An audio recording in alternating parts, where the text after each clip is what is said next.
Сәлем, сенімен бірге мен Дайреп, және бұл бір сәт рубрикасының екінші сериясы.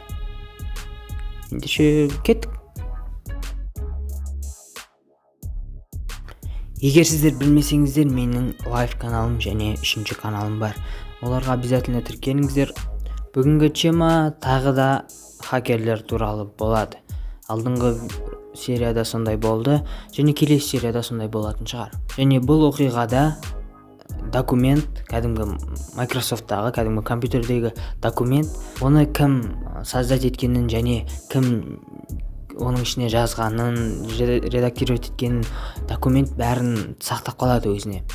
Және бір күні Флейдер дейтін бір ағылшын хакері бір үлкен компанияның документін взломать етіп алды, бір данный туралы.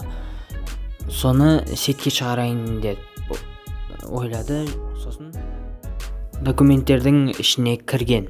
Яғни өзінің взломать еткен документтің ішіне адам кіру керек қой. Өзі де бірдеңе жазған там.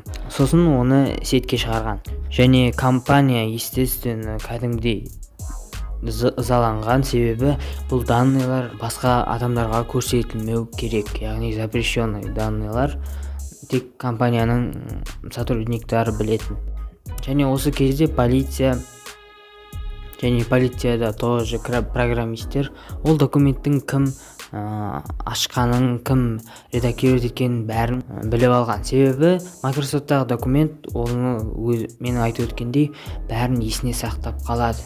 И все, ол адам түрмеге кетті. Міне осындай видео болды, және келесі видео ертең шығады. Дәл ертең.